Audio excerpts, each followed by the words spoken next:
에이스입니다. 오늘의 컨텐츠는 뽀나님의 에이스의 조사인데요. 한번 보시죠.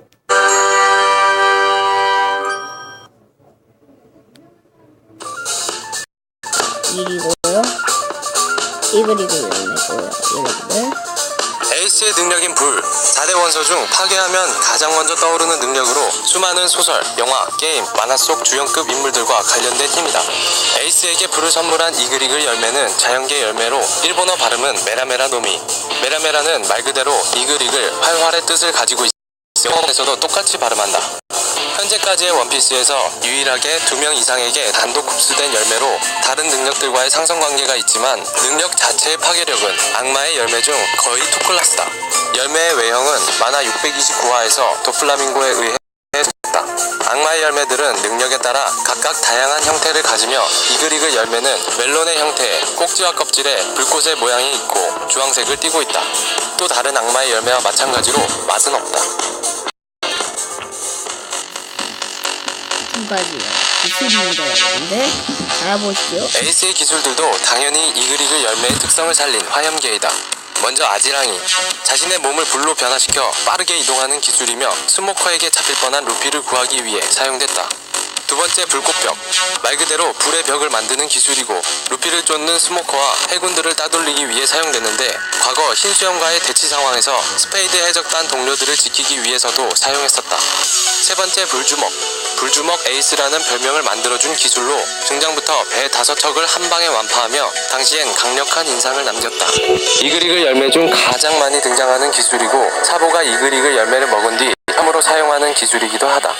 네 번째 불총, 손끝에서 불꽃 총알이 나가는 기술로 마샬 디티치와의 만남에서 음월 반 오거에게 처음 사용한다. 만화에선 정상 결전에 사용되지 않지만 애니에선 사용된다. 다섯 번째 염계, 기타 혹은 다른 기술의 준비기로 보인다. 주변에 화염을 만들어내는 기술이고 대형계로 강화도 가능하다. 여섯 번째 불기둥, 티치와의 싸움과 정상결전에서 사용됐다. 만화에선 티치와의 만남에서만 염계 후 사용하지만 애니메이션에선 2번 다 염계 후 사용하기 때문에 활동 조건은 주변의 화염으로 추측된다. 반디불덩이, 에이스의 기술 중 유일하게 다른 색을 띠는 기술로 날아갈 땐 반딧불처럼 초록 불꽃이었다가 폭발할 땐 붉은 화염이 휩싼다. 이 역시 만화 속 정상결전에선 사용되지 않지만 애니메이션에선 사용한다. 애니메이션에선 2번 초록색 불꽃으로 묘사했지만 에피소드 오브 사보편에선 에이스의 불꽃을 강조하기 위해선지 붉은색으로 나온다. 여덟 번째 신화신기루, 양손에 불창을 만들어 던지는 기술. 다른 기술과 달리 폭발 없이 상대방에게 꽂힌 뒤에도 불길이 유지된다. 아홉 번째 십자화, 말 그대로 손가락을 열십자로 만들어 불꽃을 응축해 레이저 형태로 발사하는 기술로 바위산 하나는 거뜬히 무너뜨린다. 열 번째 염제, 에이스의 궁극기라 할 수 있고 대여만 후에 사용하는 걸로 추측했을 때 주변 큰 불이 난 걸로 보인다. 마지막으로 경화염, 정상결전에서 아오키지의 페젠트 팩을 막기 위해 사용된 기술로 이름의 거울 경자로 보아 방어형 기술로 추측된다. 자, 세 번째고요. 전투입니다, 여러분들. 에이스의 전투 능력은 과거 루키였음에도 불구하고 칠무회의 제의를 받았던 만큼 매우 강한 설정이지만 원작에 등장한 1대1 전투 전적 자체는 영 좋지 못한 기록이다. 시기순으로 에이스의 1대1 전투들을 하면 바다로의 출항 후 물론 여러 전투가 있었겠지만 시기상 처음으로 등장한 에이스의 전투 상대는 바로 징베. 이 둘은 5일 밤낮을 싸웠지만 승부를 가리지 못하고 무승부를 기록한다. 이후 곧바로 흰수염과 싸우게 되지만 패배하고 부하가 된다. 에이스의 첫 등장이었던 알라바스타 편에서 루피를 구하기 위해 스모커와 대치하지만 연기와 불의 상성상 승부가 나지 않는다며 승부 자체를 피한다. 검은 수염과 만난 뒤 궁극기까지 사용하며 싸웠지만 결과는 패배. 이후 정상전쟁 중 해군대장 아오키지가 날린 페잔트 백을 경화염으로 막아냈지만 에이스가 전투 능력이 100%가 아니었고 아오키지의 페잔트 백도 어느 정도의 위력을 가진 기술인지 모르기 때문에 사실상 무효. 에이스의 마지막 출연이었던 아카엔투에선 마그마가 불을 태운다는 묘한 설정으로 인해 패배 후 결국 죽음을 맞이한다. 물론 루피를 구해야 하는 상황이었기 때문에 아카이누의 공격을 피하지 못했지만 제대로 붙는다고 이길 수 있었을지는 미지수이고 결과 자체는 패배. 사실 A의 대진운이 워낙 좋지 않았지만 원작에서 단 1승도 등장하지 못한 채 죽음을 맞이한 건 에이스의 명성과 비중에 비해 너무 초라한 결과다. 자, 네 번째 기자님입니다, 여러분들. 원피스 그린에 따르면 에이스의 초안은 선글라스를 착용한 디자인이었고 이름도 에이스가 아닌 포트거스티 랭이었다. 완성된 에이스의 디자인을 살펴보면 모자에 웃는 표정과 슬픈 표정의 장식이 있고 이는 에이스가 죽기 직전의 표정과 연관해 복선이 아니냐는 있었지만 오다 H로는 우연의 일치이며 질문을 보고 본인도 놀랐다고 밝혔다. 외모는 어머니인 포트거스티 루즈로부터 주근깨 곱슬머리를 물려받았고 검은 머리는 아버지 골디 로저로부터 물려받았다. 문신은 두 군데 있으며 하나는 등, 하나는 왼팔에 있다. 먼저 등에 흰수염 해적단 마크. 원작에서 이 마크가 처음으로 등장하는 장면이 에이스의 등 문신인데 원피스 초기엔 불교를 상징하는 만자 위에 흰수염 마크가 있었지만 나치의 하켄크로이츠와 비슷한 형태로 논란이 돼 열십자로 바뀌었다.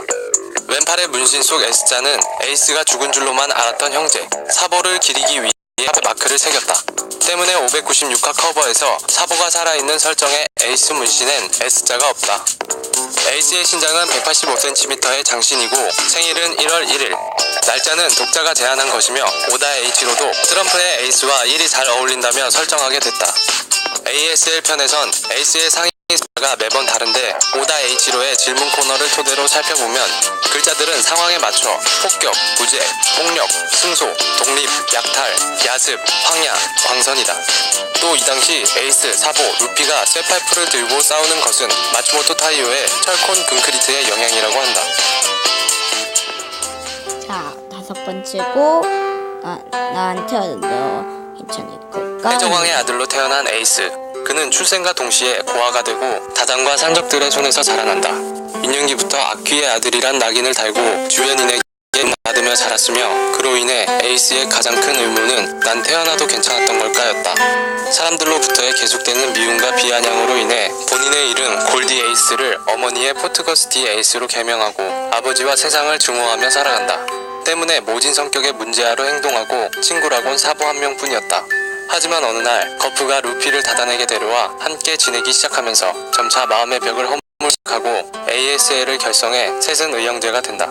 형제들과 동고동락을 함께하며 에이스의 성격도 점차 밝아져 갔다. 그러던 어느 날 본인의 집안을 견디지 못한 사보가 결국 바다로 출항하게 되고 출항 도중 천룡인에 의해 사보의 배가 침몰하며 실종되고 만다.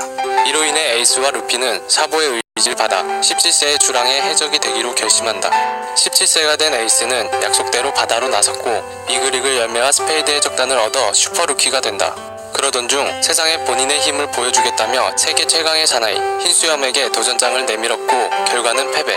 하지만 에이스의 패기가 마음에 들었던 흰수염은 에이스를 자신의 배에 태운다.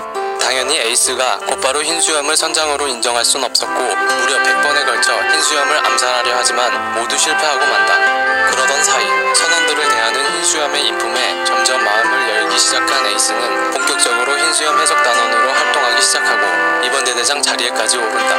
아버지 없이 자라온 아버지 때문에 더 고통스러운 삶을 살아온 에이스에게 흰수염은 아버지 그 이상의 존재였고 단원들 또한 에이스의 가족이었다. 그러던 어느 날 형제같이 지내던 4번 대장 사치가 검은 수염에게 살해당하는 사건이 발생한다.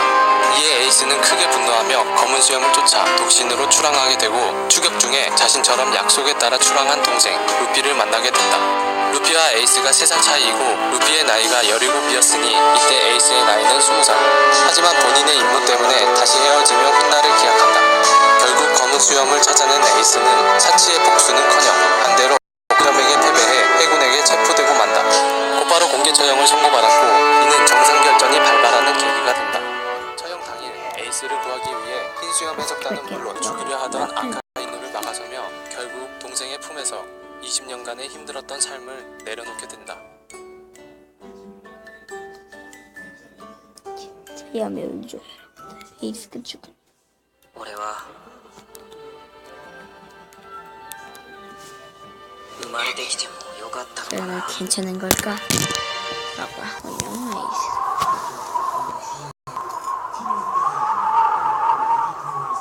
에이스의 죽음이